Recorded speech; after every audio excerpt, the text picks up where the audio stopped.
咧，咁啊喺尾段嘅時間咧，就立陶宛又打翻咗嗰啲人。喺下半場嘅4分鐘去到而家咧，已經將個距離咧由15分咧就拉長咗。但係咧就去到而家個分數咧，仍然係落後緊咁多分咧，相差嘅時間比賽時間只係剩翻3分50幾秒。中國有冇辦法後來居上咧？咁啊，呢個要睇下立陶宛方面採取啲乜嘢嘅防守策略啦。咁啊，睇嚟咧，立陶宛方面咧個相當之係一個中距離嘅跳射，再加2分，咁啊9分啦，距離。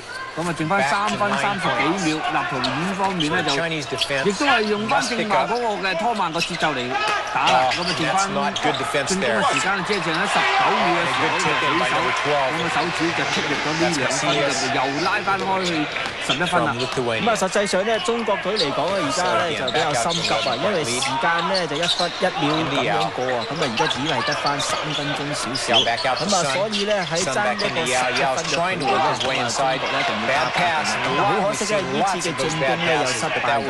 咁喺控制嗰方面咧又落翻喺立陶宛嗰度。咁啊，立陶宛咧亦都係嘗試咧係一個嘅新嘅一個策略啦。咁就點樣攻入呢一球啦？咁啊好啦，咁呢個長傳啊交俾底線，底線傳翻出嚟，再加分鐘嘗試走籃，但係咧就俾中國嘅選手咧防住啊。好，咁啊呢次嘅呢次嘅傳送咧成功啦，仍然成功啦。咁啊但係好可惜咧就俾中國嘅選手咧就搶翻個波。但係咧有俾呢個立陶宛咧係攞翻呢個波咧搶翻呢個控制權啊！咁啊亦都喺呢個時間咧又再一次咧係策動另一個攻勢。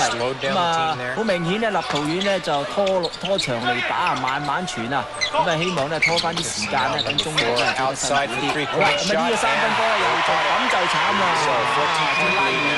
又拉遠咗啦，14分，比數已經去到78比64啊！將嗰個分數嚟講咧又拉遠咗，但係時間咧又短咗，咁啊中國隊咧一定要急起直追啦。好啦，睇下呢次嘅攻勢點樣。咁啊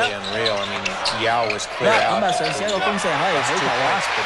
撞到個籃邊啊，咁啊唔插入去㗎。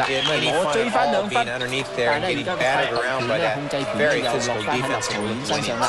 咁啊立陶宛咧又採取另外一個攻勢嚟一個嘅長傳啦。咁啊交俾底線13號仔，咁啊好啦，嘗試走，我哋唔係交，嘗試一個3分波，撞到個籃筐，又落翻喺呢個立陶宛嘅手上，再嚟一個中傳，咁啊再傳翻俾自己嘅隊友，咁啊似乎攻又唔攻，咁係點樣咧？交俾底線，好嘢，攞翻個籃筐，2分，時間問題啊，又拉。